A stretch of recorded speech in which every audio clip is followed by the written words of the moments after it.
America చెప్పు చేతల్లో నడిచే లేదా అమెరికా చెప్పినట్టు ఇక్కడ రాజకీయాలు చేస్తూ ఈ దేశ ప్రయోజనాలను ఫణంగా పెడుతూ ఈ దేశాన్ని దెబ్బతీసేటటువంటి విధంగా మాట్లాడటానికి గాను ప్రత్యక్షంగా కాకుండా పరోక్షంగా ఇండైరెక్ట్గా వేషాలు వేయడానికి గాను కొంతమందికి డబ్బులు ఇవ్వబడ్డది. అందులో జర్నలిస్టులు ఉన్నారు, అలాగే మీడియా పోర్టల్స్ ఉన్నాయి, అట్లాగే కొన్ని మీడియా సంస్థలు ఉన్నాయి, వేలకి వేలు ఉన్నాయి.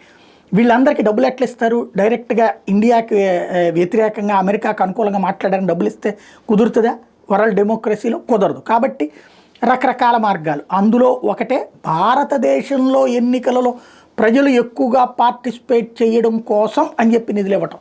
ఏకంగా 186 కోట్ల రూపాయలు ఇప్పుడు ఆపేస్తున్నాను. బట్ ఏడాదికి 180, 190 కోట్ల రూపాయలు ఈ విధంగా ఇస్తా వచ్చారు అంటే అర్థం ఏంటి? ఆ డబ్బులు ఎవరికి పోయినాయి? ఇట్లాగే వీళ్ళందరికీ పోయినాయి. అంటే ఇప్పుడు ఏంటి, వీళ్ళందరూ కూడా ఇప్పుడు మనకి 70%, 80% పోలింగ్ జరిగింది అనుకోండి, వీళ్ళ వలన అమెరికా సాధించినట్టు అక్కడ రికార్డులో చూపెడతారన్నమాట.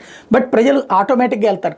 వీళ్ళందరూ డబ్బులు తీసుకున్నాక ఈ 10 ఏళ్లలో హైదరాబాద్లో ఏమన్నా పోలింగ్ పెరిగిందా, లేకపోతే చెన్నైలో పెరిగిందా, బెంగళూరులో పెరిగిందా? ప్రధాన పట్టణాలు, మెట్రో నగరాల్లో ప్రజలు నిరాసక్త చూపెడతారు అన్నది అక్కడ కామన్. అక్కడ పెరగని దాని గురించి మాట్లాడకుండా పెరిగినటువంటి రూరల్లో ఎప్పుడు ఓటింగ్ బాగానే ఉంటుంది.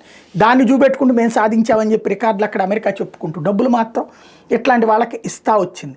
ఇప్పుడు దాన్ని క్లెయిమ్ చేసుకుంటూ మహబూబా మైత్రి లాంటి వాళ్ళు ఏం చెప్తారు, మేము ఎప్పుడో చెప్పుకొచ్చాము, ఇట్లాంటిది ఓటర్ల టర్నౌట్ చిట్ట చివరి నిమిషాల్లో పెరిగిపోతుంది, దీని వెనకాల కుట్ర ఉందని, దాన్ని మోడీ ప్రభుత్వం పట్టించుకోలేదంటూ దీన్ని మరొక రకంలో పక్కకి తీసుకెళ్లే ప్రయత్నం చేస్తున్నారు. అసలు డబ్బులు తీసుకున్నది ఇట్లాంటి బ్యాచీనే.